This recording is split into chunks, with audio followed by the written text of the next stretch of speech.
So this is a continuation of my story of how my mother's daughters killed my mother. They lured her to come to Pennsylvania and abused her, you know, you know, forced. My mother said, me and my mother was homeless here in New York. Yeah, my mother was in a shelter in New York, and I believe that my mother's daughter's narcotic gang bribed the shelter to kick my mother out so she can come to Pennsylvania and so they can kill her and inherit the lawsuit money. Because I was filing a lawsuit for the police evicting me and my mother wrongfully in 2010. I had a lawsuit filed. It was pending in court in 2014, and the police killed the guy that was helping me with the lawsuit papers, Eric Garner. So my mother was telling our daughters everything that was happening. So they saw that the Eric Garner family got like $5 million for the police for killing Eric Garner. So my mother's daughters lured my mother to come to Pennsylvania so they can kill her and they can then blame it on the police and get money for wrongful death, just like the Eric Garner family. So my mother said, all of a sudden the shelter my mother marched for Eric Garner because they killed him near our shelter on Staten Island. And my mother knew Eric Garner, so I knew Eric Garner. So my mother marched for Eric Garner, and soon after that the shelter told her she has to leave because she has high blood pressure. So my mother was like, she was kind of suspicious that the shelter would know she has a high blood pressure.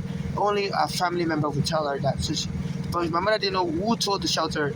So my mother called her daughters that, the shelter's kicked her out and she's on the street. She needs like $500 so she can rent a room. A room costs like $150 a week to pay the moving deposit, pay the realtor.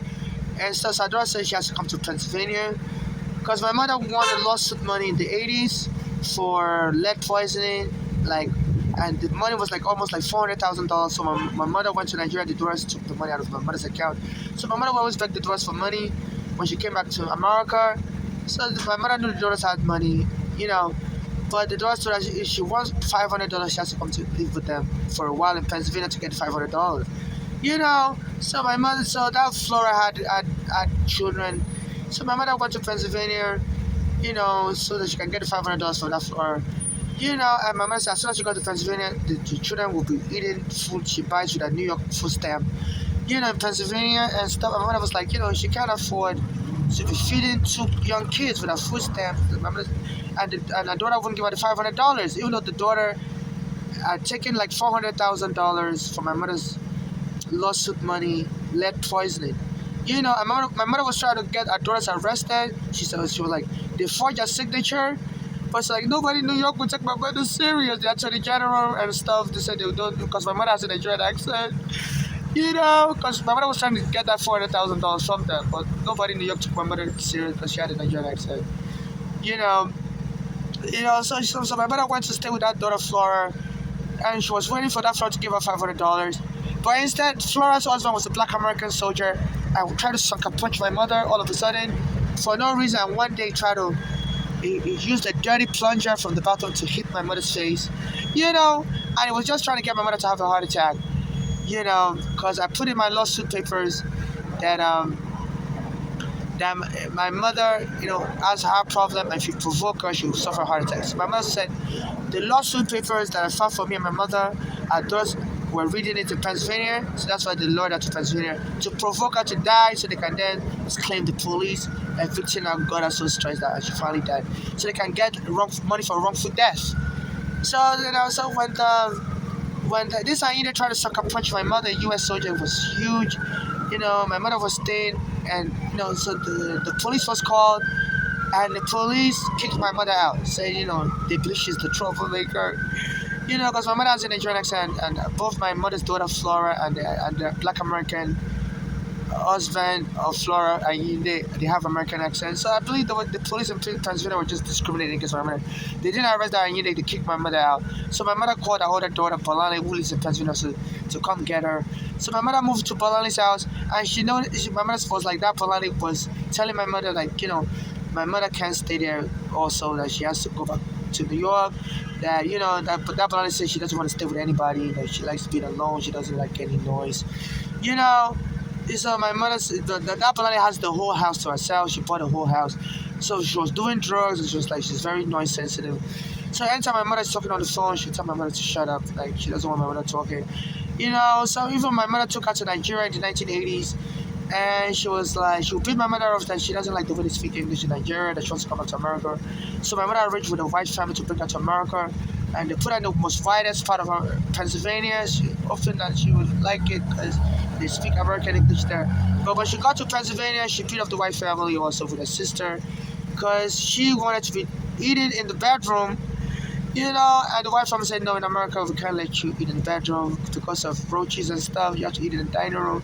So my mother's daughter but that brother was like, you know, in Nigeria, my mother let her eat in the bedroom. She does whatever she wants in Nigeria. So like, you're a child, you have to listen. So she beat up the white family. So the white family called the police to arrest her. They put her in foster care. So my mother was very worried. You know, my mother was in Nigeria. She was very worried that her daughter's in foster care because she knows the daughter has a behavior problem, and she was very afraid that the daughter would learn more bad things in foster care. So my mother applied for a visa to come here, but American embassy said no. She has to wait till the daughter's 21 so can file a green card for my mother. You know, so my mother had to wait till the daughter was 21. So the daughter filed a green card for my mother, but she didn't include me. I was still under 21. The daughter didn't file nothing for me. So when my mother brought me they arrested me in JFK. They said like, you know, they were like, Bonnie only filed for my mother, and that visa didn't include me. And she could have filed for a humanitarian visa for me because I was a minor child. And a relative of a U.S. citizen can get an emergency humanitarian visa, you know, for emergency reasons, you know, like because I was young and my mother was coming to America with a green card. So in that case, it would have approved a humanitarian visa for me to come. But my mother told that Apollo to guide a lawyer and do things properly. And that Apollo pretended like she was going to do everything properly, that, you know, that the green card she filed for my mother covers me. So until I arrived in JFK as a minor child, they arrested me. So while I was in immigration prison, I would call this Volani, she wouldn't answer the phone, I would leave her voicemail. And she would come from Pennsylvania, come to Queens to shop. I was in Jamaica working at prison for immigrants, and she wouldn't come to the prison to visit me. You know, and she later told me that she used to come to Queens to shop, that she just didn't know how to help me, you know. So I finally got bailed out of prison, you know, and I was staying with my mother on Staten Island in a single room, even though, you know, the law says if you file a green card for somebody, you have to sponsor that person to the above poverty level. Me and my mother was living on poverty level, and you have to sponsor every minor child the person has above poverty level. So my mother's daughter, Polani, was a U.S. citizen, filed a green card for my mother, and I was with my mother in a single room, and you know, and that Polani wouldn't help us with money to rent a proper apartment, even though she was working and she has the old house herself in Pennsylvania. So she was telling my mother to just get rid of me, you know, to fake mental illness on me and call the police to have the police arrest me. So my mother would do that, call the police on me to arrest me, and they would take me to St. Vincent Medical Center on Staten Island. And the doctor, I explained to the doctor that my mother's daughters and my mother just trying to get rid of me because I'm from Nigeria. I don't have immigration status. I didn't have immigration status. So the doctor warned my mother to stop lying on me. I'm calling the police that next time she does that, they're going to arrest her. You know, and by 2001, my mother, got my mother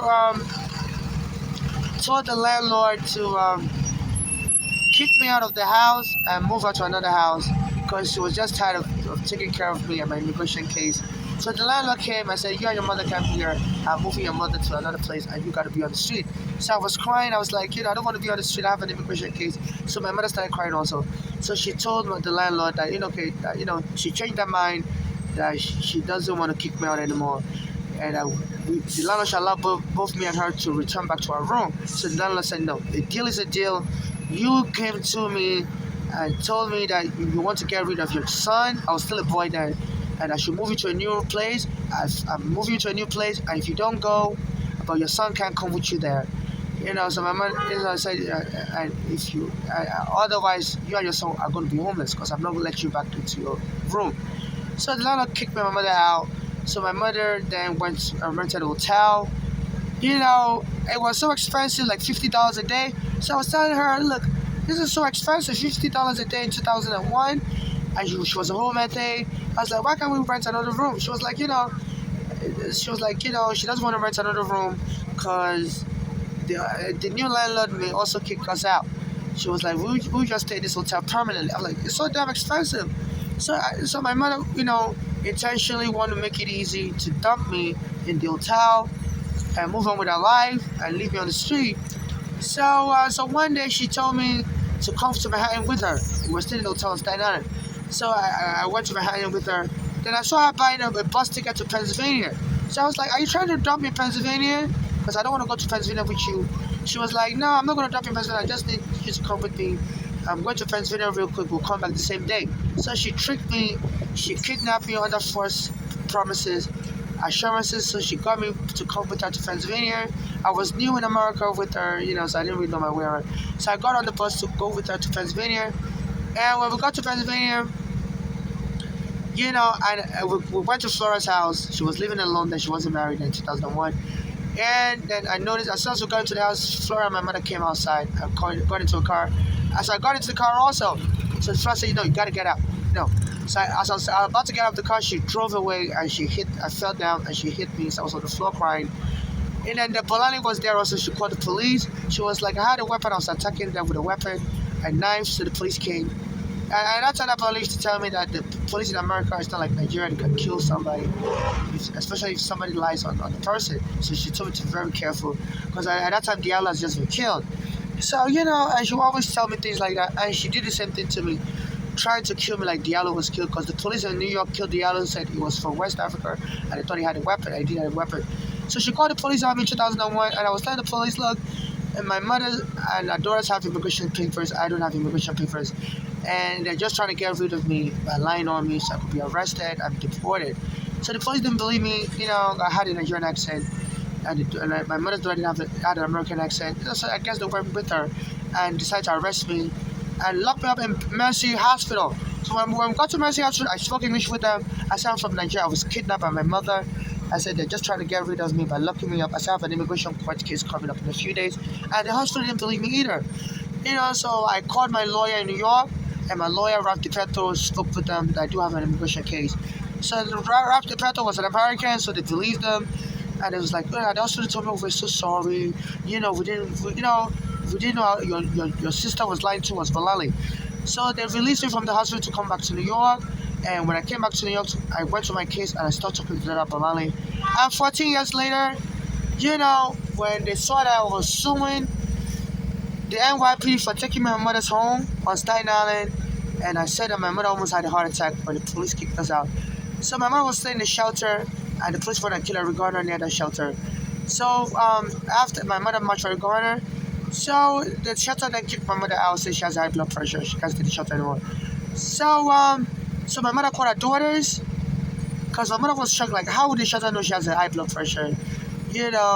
So our daughters told our daughters narcotic gang drive the shelter to kick my mother out. That's what I suspect.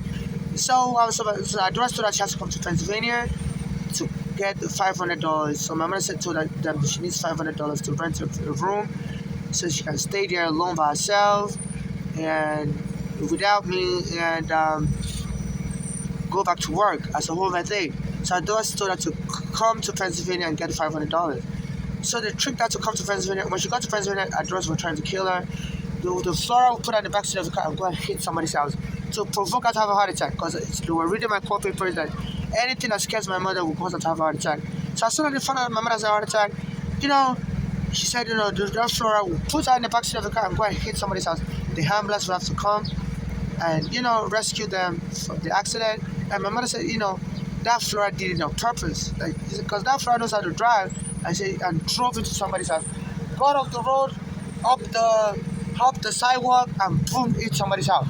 My mother said that Flora did it on purpose. And my mother's like, she doesn't know why that Flora did that, And they said and I hit the person's house, and the police had to come to make a report. Then soon when that Flora saw my mother didn't have a heart attack immediately and died, then her husband was a US soldier, tried to sucker punch my mother in the house. I used a dirty plunger to hit my mother's face. And I saw my mother didn't die also, didn't have a heart attack and died. And so the police came and kicked my mother out, and she must be the troublemaker. Because my mother had a Nigerian accent, my daughter Flora had an American accent, and Ayinde was a black American. He has an American accent also. So the police would know, just wouldn't believe my mother. Same things happen to me now. The police arrest me almost every time. They'll say somebody said I did something to them, and the police will arrest me. So this was going on in America. If you have a Nigerian accent or a foreign accent, the Pennsylvania police and New York police, you're the enemy. you know. So I'm still suffering like my mother. She's been dead now 10 years. I'm the one suffering alone. And people call the police on me every time. Because I have a foreign accent, the police will take me away. You know? So in 2015, so my mother, so the police told my mother, that she has to leave Flora's house. So my mother called Polani, so my mother went to Polani's house. So when we got to Polani's house, so that Polani was trying to get my mother to panic also. So that Polani told my mother she can only be in her house for a few days and she has to go back to New York and be on the street. That Polani said she likes a lot of silence, and my mother, that Polani was on drugs. Says she doesn't want to live with anybody. She has the whole house to herself. Says she likes the silence. So when my mother is talking on the phone, that Polani would tell my mother to shut up, that she doesn't want to hear my mother's voice. My mother had a Nigerian accent, and even when my mother took that Polani to Nigeria in 1980s, so my dad Polani said she didn't like the way Nigerians speak English, that she wants to come out to America.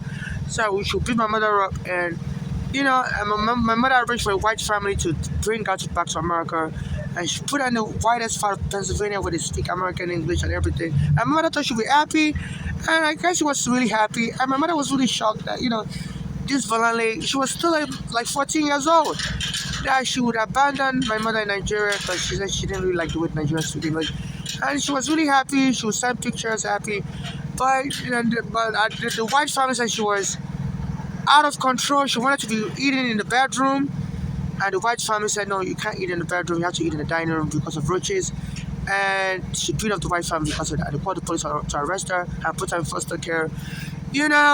So my mother tried to get a visa to come to America immediately, but the American embassy wouldn't give her a visa. But my mother said she didn't want to Polani and her sister in foster care because they already had behavioral issue, and she was scared they were going to mix with bad kids and become more bad. By the time my mother got back to America, that Polani was already on drugs. I finally killed my mother, to get drug money. So in 2015, that Polani lured my mother to Pennsylvania to come get money. I didn't give my mother money and said my mother has to go. She doesn't want her in the house. And when my mother is speaking, she told my mother to shut up. She wants silence in the house. I guess because of the drug use, she doesn't like noise. She wants the whole house to herself.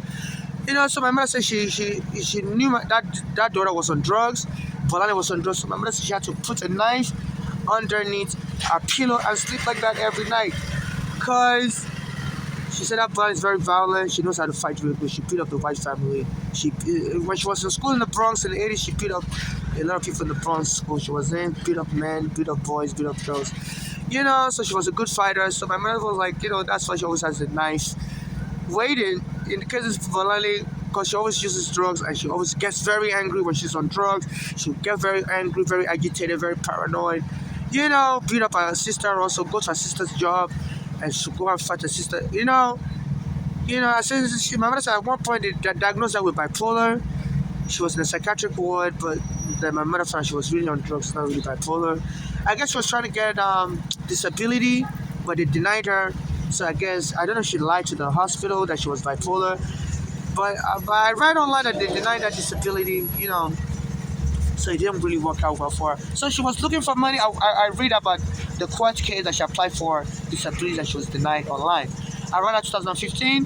So my mother said she was really desperate for money, for drugs. She wasn't working. She was like, she was hearing people would, she was like, like she was hearing voices, or whenever she does the drugs or something like that, that she'll be hearing voices. At one point, she said she drove herself. She was trying to kill herself and she hit somebody's car and stuff.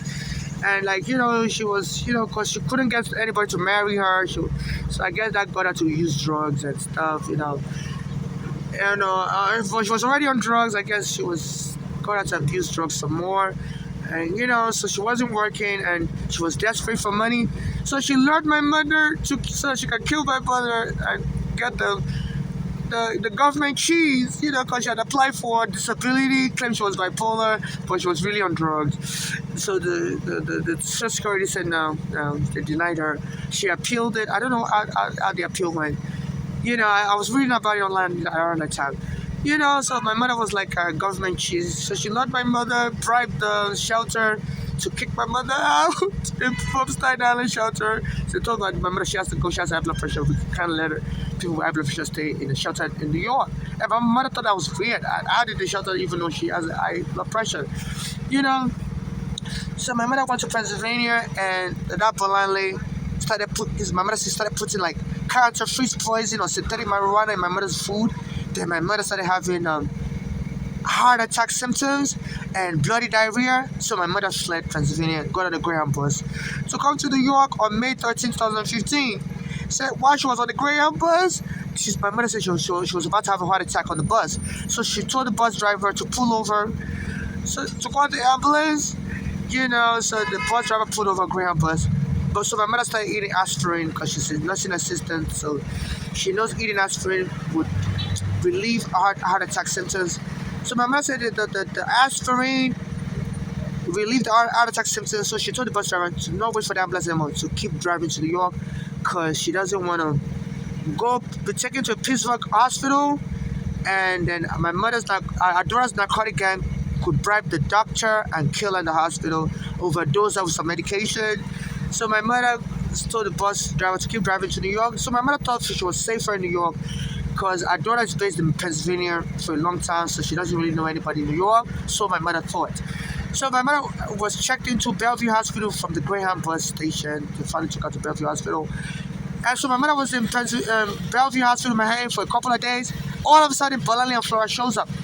So my mother was wondering, how did they know what hospital she was in? But my mother didn't want them to come to the hospital. And my mother said they were trolling my mother. So they told them they were trolling my mother. So they told the hospital to lock my mother up in the mental ward. And that Bolali finally admitted to me that, that she intentionally lied to lock my mother up in the mental ward because she was like, if you're crazy in America, you get a lot of benefit, and she would have helped my mother get housing. And also, she said she would have been able to stay in the house with my mother, because that Bolali said she found out around that time, New York introduced a program under Cuomo and this governor Oko. They introduced a program that family members